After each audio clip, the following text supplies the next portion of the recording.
We are now here at Finlandia Hall, where Papula-Nevinpat is celebrating its 40th anniversary.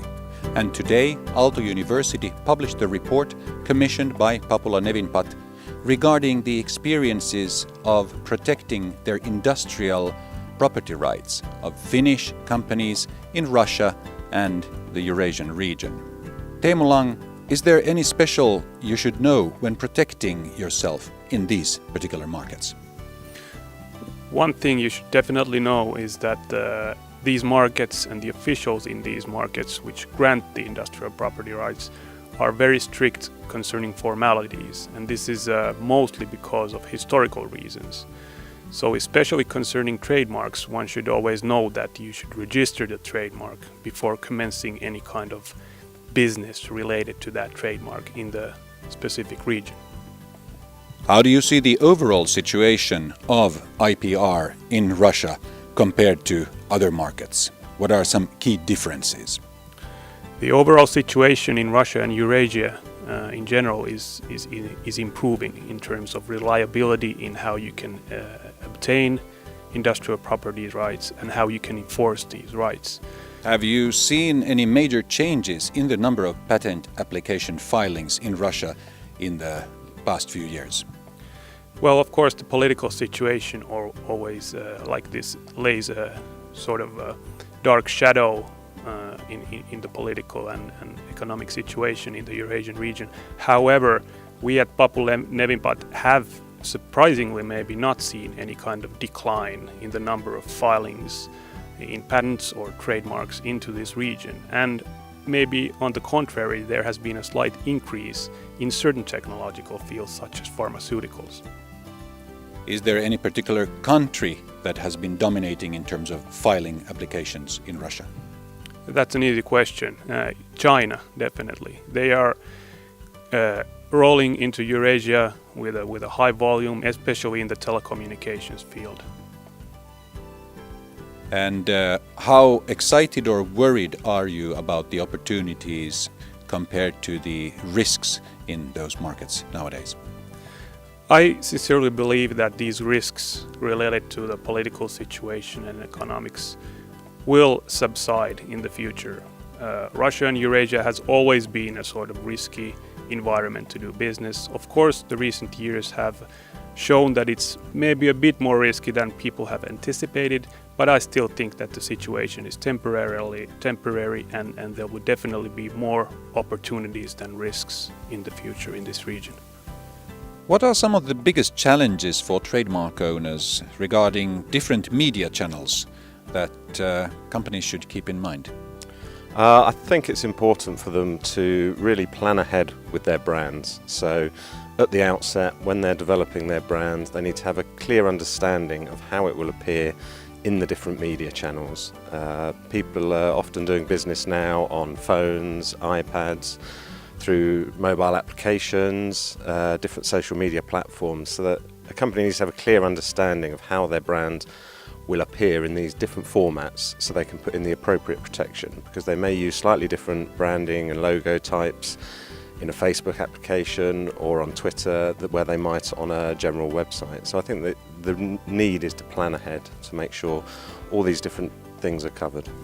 The media landscape is changing. How would you describe the current trademark protection scene compared to, for instance, what it was like 10 years back? I think it's far more competitive now. There's much better access for smaller companies to IP protection of different sorts. So I think in terms of clearing a brand for use, there are greater risks, so there's much more searching needed. It's a little more complicated than just looking up on the trademark register. So there's a need to search across these different formats to see what brands are in use, what brands are registered, to make sure a company can genuinely distinguish their brand and have something new that they can protect. There's clearly more work, I understand, but is it actually more difficult or easier in the current landscape to achieve protection? I think it can be easier. There is much quicker access. The trademark registries are improving, managing cases well. There's a little bit more consistency. So it can be easier with good guidance and a clear understanding from the start. I think it is more difficult to predict just how your brand will be used over the next 3 to 5 years, because things are changing so quickly with different social media platforms. So there is a degree of difficulty that's difficult for companies to understand and handle. Talking about the future, how do you see things developing from now on? Are you optimistic or pessimistic regarding the abilities of companies to actually do things properly, so to say? I'm optimistic. I think there is a much greater understanding now. Companies are much more aware of the power of their brands, the need not just for what we would call a standard trademark or logo, but to have this greater understanding of what their brand means, what it means to the public, and protecting ideas around that to really identify their company and their products through their branding. How well is the Russian court system doing, in your opinion, currently? I think actually it's doing well. It's very fast, much faster than in Western Europe, so you can get a decision in some months. And then also the predictability is increasing. One problem there unfortunately still is, which you can face every now and then, and that's corruption. Of course it relates to bad salary level of the judges, but I think that's decreasing as well. How big are the differences actually between the so-called Wild West and Wild East? I think the differences are very small. Russian court system works very well these days. You get very good court decisions from there. And especially I think if you are a Russian company, for instance a subsidiary of a Finnish company, but established in Russia, the chances are good. Maybe for some foreign companies there might be big more challenges, but still I think it works well, and both in the East and in the West you can every now and then get surprising decisions. What about Finnish and other European companies going into Russia, looking at the development in the next few years? Should we feel increasingly at ease or increasingly nervous going in there and doing business? Well, that's a difficult question, because I think some issues are getting better all the time. For instance, Russians have worked a lot to decrease the corruption. The salaries of the police are increased, and therefore you don't face problems that much than before. But there is still work to be done with the courts.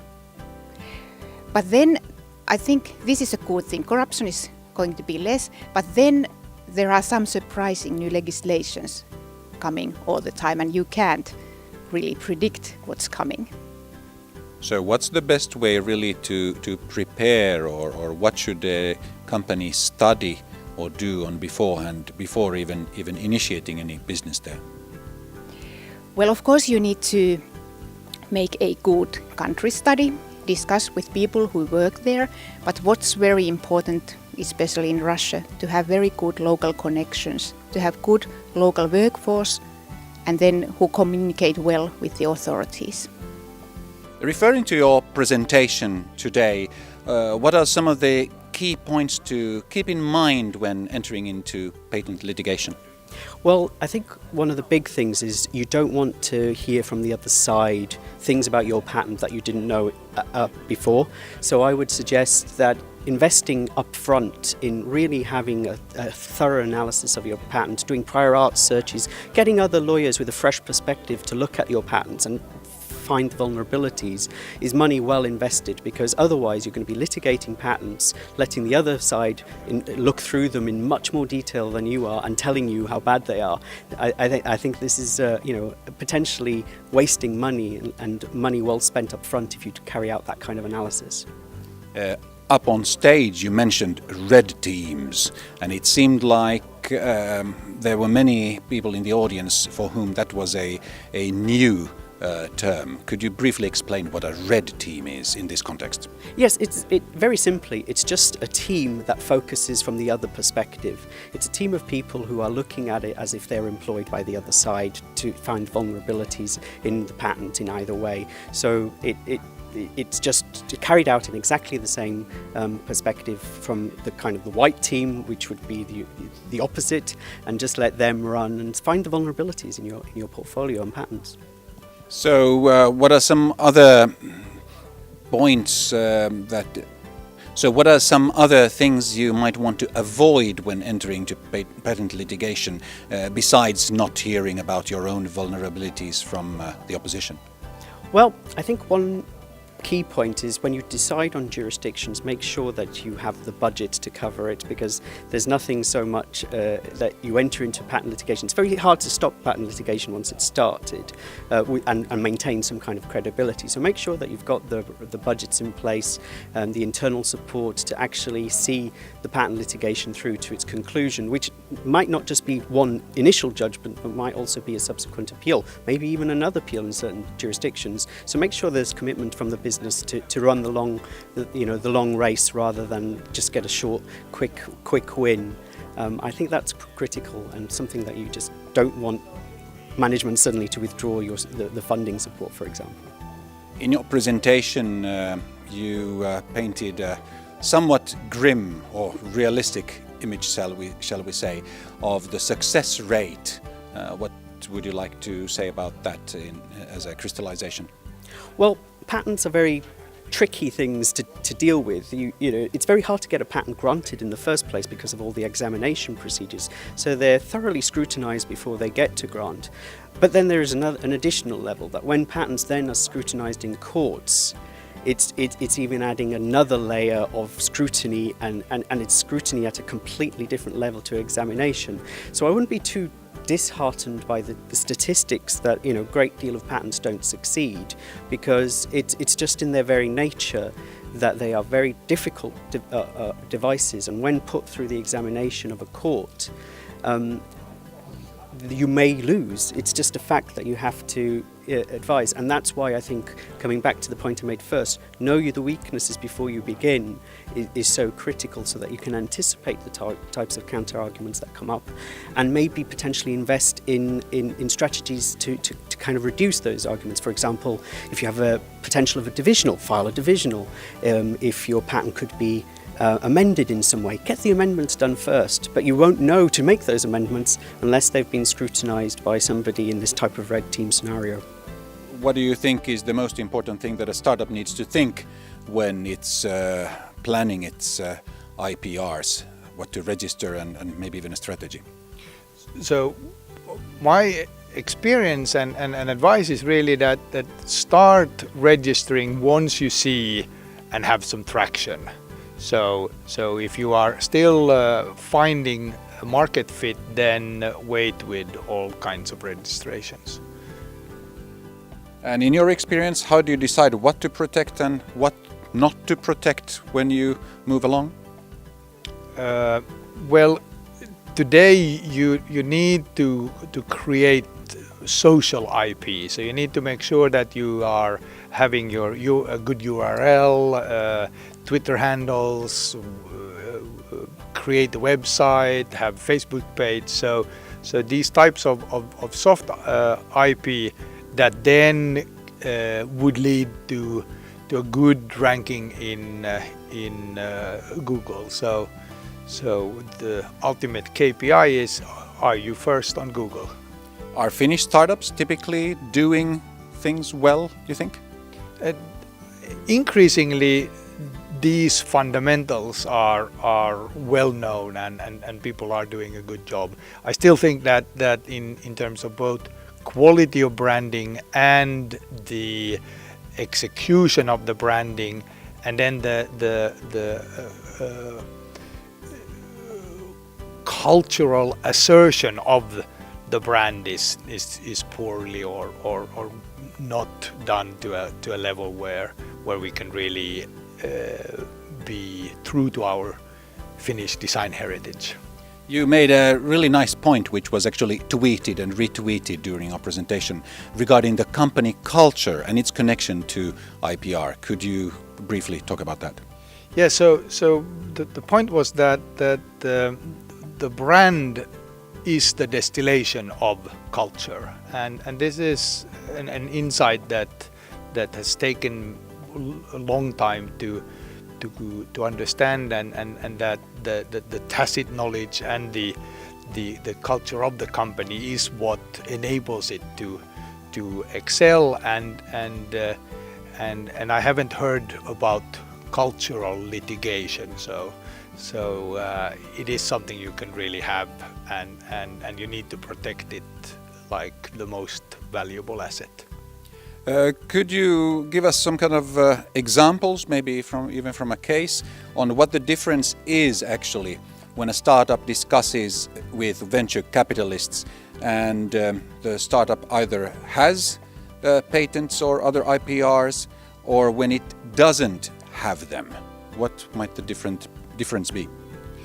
Well, in my experience, the way that IP seems to be treated in the early phase of funding of a company is quite light. So it's more a check of that, does it exist, but one doesn't actually try to analyze its value. So early stage investors are not investing in understanding the value of that portfolio.